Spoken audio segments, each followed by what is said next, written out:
Hey guys, स्वागत है आपका मेरे इस यूट्यूब चैनल पे। और आज हम बात करने वाले हैं वर्ष 2022 में बनी एक एडवेंचर और हॉरर सीरीज वेडनेसडे की। कहानी की शुरुआत होती है और हमें वेडनेसडे को दिखाया जाता है। वेडनेसडे का आज स्कूल में पहला दिन है। वो स्कूल के बच्चों को देखकर उस स्कूल की व्यवस्था को कोसते हुए आगे बढ़ रही होती है। तभी उसे एक लॉकर से उसके भाई की आवाज सुनाई देती है। जब वो लॉकर खोलती है तो वो देखती है उसका भाई उस लॉकर में बंधा हुआ पड़ा है। दरअसल कुछ बदमाश लड़कों ने उसके साथ ये किया था, लेकिन उसके भाई को ये नहीं पता होता कि उसके साथ ये सब किसने किया था। अब जैसे ही वेडनेसडे अपने भाई की रस्सियां खोलने लगती है, उसका हाथ उसके भाई के हाथ से टच होता है और उसे विजन्स आने लगते हैं। वो देखती है कि उसके भाई को कुछ बदमाश लड़के रस्सी से बांधकर इस लॉकर में बंद कर रहे थे। दरअसल वेडनेसडे को कुछ दिनों से किसी भी चीज को छूने के बाद उसे उस चीज के भूत और भविष्य के बारे में पूरी बातें पता चल जाती है, लेकिन अभी तक वेडनेसडे ने ये बात किसी और को नहीं बताई थी। अब वेडनेसडे उन लड़कों के पास जाती है जिन्होंने उसके भाई के साथ ये बदतमीजी की थी। वे लड़के स्विमिंग पूल में नहा रहे होते हैं और वेडनेसडे को वहाँ देखकर उसका मजाक उड़ाने लगते हैं। तभी वेडनेसडे खून की प्यासी पिराना मछलियों को उस स्विमिंग पूल में छोड़ देती है।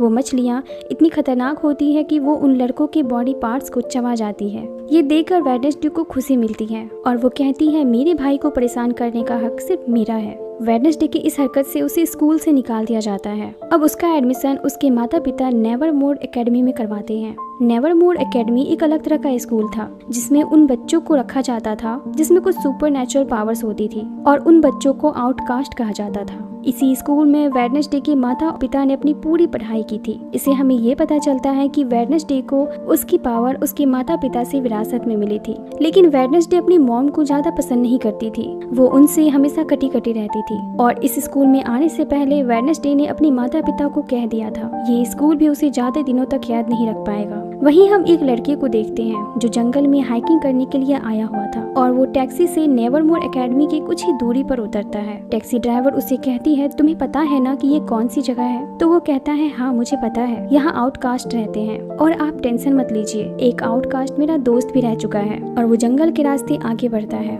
और एक जगह रेस्ट करने के लिए बैठ जाता है और तभी हम देखते हैं कि एक अनजान चीज उस पर हमला करती है और उसे मौत के घाट उतार देती है। दूसरे सीन में हम देखते हैं कि वेडनेसडे नेवरमोर स्कूल पहुंच चुकी है और वो उस स्कूल के प्रिंसिपल के ऑफिस में अपने पेरेंट्स के साथ बैठी हुई है। प्रिंसिपल वेडनेसडे से कहती है मैं और तुम्हारी मॉम स्कूल में रूममेट्स हुआ करते थे। इस पर वेडनेसडे उनसे कहती है आपका दिमाग फिर भी दुरुस्त रह गया, मुबारक हो। प्रिंसिपल वेडनेसडे की बातों को इग्नोर करते हुए उससे कहती है तुम्हारी पढ़ाई का सफर बहुत ही इंटरेस्टिंग रहा है, 5 सालों में तुमने 8 स्कूल को चेंज किया है। इस पर वेडनेसडे उनसे कहती है ऐसा स्कूल बना ही नहीं है जो मुझे कैद कर सके और मुझे यकीन है कि ये स्कूल भी वैसा ही साबित होगा। पिराना वाले हमले के बाद कोर्ट ने वेडनेसडे को एक साइकेट्रिस्ट से इलाज कराने का आदेश दिया था। प्रिंसिपल कहती है कि नेवरमोर एकेडमी से पास के ही शहर में एक थेरेपिस्ट है जहां वेडनेसडे को हफ्ते में 2 दिन ले जाया जाएगा। अब प्रिंसिपल वेडनेसडे को उसका कमरा दिखाने ले जाती है और वहां पर उसकी मुलाकात उसकी रूममेट इनिट से होती है जो वेडनेसडे के बिल्कुल अपोजिट है। जहां वेडनेसडे बहुत शांत है और वो इमोशनलेस है, ना तो वो हंसती है ना ही रोती है। वहीं इनिट हंसती खेलती और खुश मिजाज लड़की है। वेडनेसडे देखती है इनिट ने उस कमरे को बहुत सारे कलर से सजाया हुआ था, लेकिन वेडनेसडे को ब्लैक एंड व्हाइट कलर को छोड़कर दुनिया के सारे कलर से नफरत है। इसलिए उस कमरे को देखकर वेडनेसडे का मूड ऑफ हो जाता है। अब इनिट वेडनेसडे को स्कूल घुमाने के लिए ले जाती है और उसे स्कूल के बारे में सारी बातें बताती है। वो बताती है कि स्कूल के बच्चे 4 ग्रुप्स में बटे हुए हैं। पहला है वैम्पायर्स, दूसरा है वेयरवुल्फ और इनिट बताती है कि वो खुद एक वेयरवुल्फ है। तीसरे हैं साइरन्स जो अपनी आवाज से दूसरों को वश में कर सकते हैं और चौथे हैं गॉर्गॉन्स। वो बताती है स्कूल में और भी आउटकास्ट्स हैं, लेकिन ज्यादातर बच्चे इन्हीं 4 आउटकास्ट में आते हैं। अब कुछ देर बाद वेडनेसडे के पेरेंट्स वहाँ से जाने लगते हैं। जाने से पहले वेडनेसडे की माँ वेडनेसडे से कहती है तुम यहाँ से भागने की कोशिश मत करना। वेडनेसडे कहती है इस बार भी आपका अंदाजा गलत है क्योंकि मैं यहाँ से बहुत जल्द भाग जाऊंगी और ये हमारी आखिरी मुलाकात है। वेडनेसडे के पेरेंट्स वहाँ से निकलते हैं, लेकिन वो अपने पीछे अपनी एक जासूस हाथ को वहीं छोड़ देते हैं जिसका नाम थिंग है। अब हमें दूसरी सीन में दिखाया जाता है कि जंगल में पुलिस को उस लड़के की लाश मिलती है जिस पर किसी अनजान चीज ने हमला किया था। वो देखते हैं कि उसकी बॉडी के पार्ट्स अलग अलग जगह पर बिखरे पड़े हैं और कुछ पार्ट्स वहाँ से से गायब भी है। इससे पहले भी इस तरह की घटनाएं यहाँ पर हो चुकी थी। उस पुलिस को पूरा शक है कि इन घटनाओं के पीछे नेवरमोर एकेडमी के किसी आउटकास्ट का हाथ है, लेकिन उनके खिलाफ पुलिस के पास कोई भी सबूत नहीं होता, इसलिए वो कोई भी कदम नहीं उठा सकते थे। दूसरे सीन में हम वेडनेसडे को देखते हैं जो उस कलरफुल रूम से अपनी सेक्शन को सेपरेट कर रही होती है। इस बात पर वेडनेसडे और इनिट के बीच बहस हो जाती है और तभी वहाँ पर वेडनेसडे से मिलने के लिए वहाँ की एक टीचर आती है और दोनों के बीच हो रही बहस को रोकती है और गिफ्ट के रूप में वो वेडनेसडे को एक ब्लैक फ्लावर देती है, क्योंकि उसे पता है कि वेडनेसडे को ब्लैक कलर बहुत पसंद है। और फिर वो वहाँ से चली जाती है। अगले दिन हम देखते हैं कि वेडनेसडे तलवारबाजी करने के लिए जाती है, जहाँ वो बियांका को देखती है जो एक सायरेंस है। सायरेंस वो आउटकास्ट होते हैं जो अपनी आवाज से दूसरों को बस में कर सकते हैं। बियांका उस स्कूल की सबसे फेमस लड़की है जो पढ़ाई के साथ साथ बाकी सारे एक्टिविटीज में काफी होशियार होती है। वहीं हम देखते हैं कि बियांका तलवारबाजी में रोवन नाम की एक लड़की को हरा देती है और वो अपनी कोच से कहती है कि क्या कोई है जो मुझसे कंपटीशन करेगा और जो मुझे चैलेंज देगा। तभी वेडनेसडे बियांका को चैलेंज देती है और वो कहती है कि मैं तुम्हारे साथ तलवारबाजी करूंगी। अब ये दोनों तलवारबाजी शुरू करते हैं, जिसमें पहला पॉइंट वेडनेसडे को मिलता है और फिर दूसरा पॉइंट बियांका को। अब बियांका वेडनेसडे को चिढ़ाते हुए कहती है पहला पॉइंट तो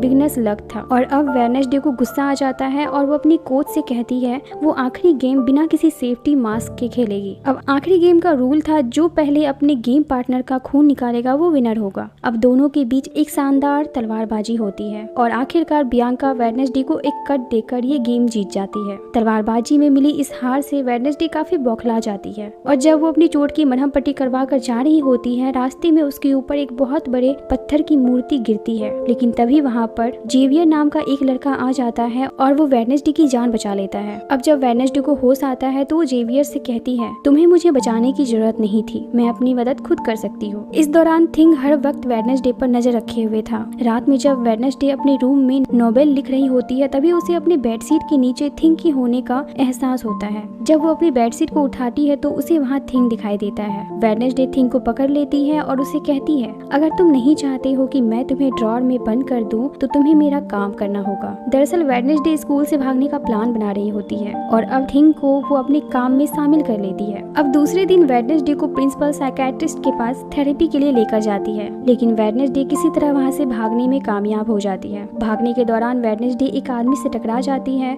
और उसे विजन आने लगते हैं कि कुछ ही देर बाद इस आदमी की मौत हो जाएगी। अब वेडनेसडे वहाँ से एक कॉफी शॉप में जाती है जहाँ उसकी मुलाकात पुलिसमैन शेरिफ के बेटे टेलर से होती है। टेलर अपना कॉफी मशीन ठीक कर रहा होता है। वो उसे ठीक नहीं हो पा रहा है क्योंकि उसके इंस्ट्रक्शन इटालियन में लिखे हुए थे जो उसे नहीं आता था, लेकिन वेडनेसडे को इटालियन पढ़ना आता था, इसलिए वो उसे पढ़कर उस मशीन को ठीक कर देती है। अब बदले में वेडनेसडे टेलर को उसे बस स्टैंड तक छोड़ने की बात कहती है, लेकिन टेलर बिजी होता है इसलिए वो कहता है कि तुम 1 घंटे मेरा इंतजार करो और वेडनेसडे मान जाती है और उसी कॉफी शॉप में बैठकर उसका इंतजार करती है। तभी वहाँ पर 3 लड़के वेडनेसडे के पास आते हैं और वेडनेसडे को नेवरमोर स्कूल के यूनिफॉर्म में देखकर उसका मजाक उड़ाने लगते हैं और उसके साथ बदतमीजी करते हैं। दरअसल उस शहर में आउटकास्ट को लोग ज्यादातर पसंद नहीं करते थे और उनके शहर में आने के खिलाफ थे। अब वेडनेसडे उनकी अच्छी सी पिटाई कर उसे सबक सिखाती है। तभी वहाँ पर शेरिफ और उसकी प्रिंसिपल आ जाती है और जब शेरिफ को पता चलता है कि वेडनेसडे एडम्स है और वो गोमेज एडम की बेटी है तो उसे कहता है कि तुम्हारे पिता को तो मर्डर के जुर्म में जेल के पीछे होना चाहिए और अब मैं तुम पर कड़ी नजर रखूंगा।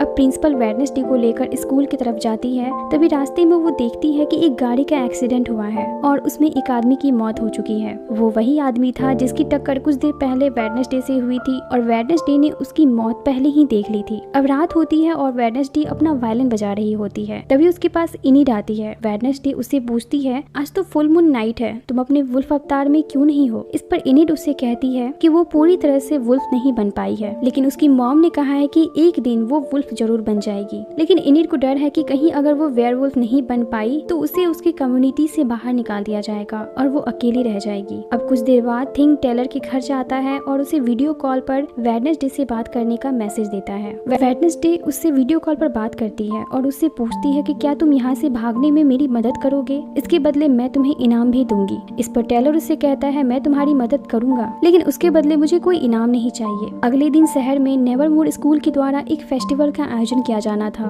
और वेडनेसडे इसी फेस्टिवल में भागने का प्लान बनाती है। अब अगले दिन फेस्टिवल में प्रिंसिपल की नजर वेडनेसडे पर ही टिकी हुई रहती है, लेकिन वेडनेसडे किसी तरह उसे चकमा देकर वहाँ से टेलर के साथ भागने लगती है। भागने के दौरान वेडनेसडे रोवन नाम नाम के लड़के से टकराती है। रोवन वही लड़का है जिसे उस दिन बियांका ने तलवारबाजी में हराया था। वेडनेसडे जैसे ही उससे टकराती है उसे विजन्स आने लगते हैं कि कुछ ही देर बाद रोवन की मौत होने वाली है। रोवन बहुत ही जल्दबाजी में जंगल की ओर भाग रहा था। अब वेडनेसडे रोवन की जान बचाने के लिए उसके पीछे भागती है और वेडनेसडे को जंगल में जाते हुए देख जेवियर देख लेता है। जेवियर वही लड़का है जिसने वेडनेसडे की जान बचाई थी। अब जंगल में वेडनेसडे रोवन को रोककर कहती है, तुम आगे मत जाओ, तुम्हारी जान को खतरा है। ये सुनकर रोवन मुस्कुराता है और अपनी शक्तियों से वेडनेसडे को एक पेड़ पर टांग देता है और कहता है कि खतरा मेरी जान को नहीं, खतरा तुम्हारे जान को है, क्योंकि मैं तुम्हें मार कर सबकी जान बचाऊंगा। वेडनेसडे को कुछ भी समझ नहीं आ रहा होता है। तभी रोवन वेडनेसडे को एक इमेज दिखाता है जिसमें वेडनेसडे के ही जैसी दिखने वाली एक लड़की होती है और उसके पीछे नेवरमोर एकेडमी चल रहा होता है। रोवन वेडनेसडे से कहता है कि मेरी माँ भविष्य देख सकती थी और ये तस्वीर उन्होंने आज से 25 साल पहले बनाया था जब वो नेवरमोर स्कूल के स्टूडेंट थी। उन्होंने कहा था कि ये लड़की नेवरमोर को पूरी तरह से तबाह कर देगी, इसलिए मैं तुम्हें मारकर नेवरमोर को बचाना चाहता हूँ। अब जैसे ही रोवन वेडनेसडे को मारने की कोशिश करता है तभी वहाँ पर एक भयानक राक्षस आ जाता है और वो रोवन को बुरी तरह से मौत के घाट उतार देता है। अब रात में वेडनेसडे को उसकी मॉम की कॉल आती है और वो वेडनेसडे से पूछती है, तुम्हारा पहला सप्ताह नेवरमोर में कैसा रहा? इस पर वेडनेसडे अपनी मॉम से कहती है, मुझे तकलीफ हो रही है ये बात कहने में, लेकिन आप सही थी मॉम, क्योंकि मुझे यहाँ पर बहुत मजा आएगा। ये कहते हुए वेडनेसडे के चेहरे पर एक अनोखी मुस्कान आती है, क्योंकि वेडनेसडे को आखिरकार वो जगह मिल चुकी थी जहाँ वो एडवेंचर एंजॉय करने वाली थी।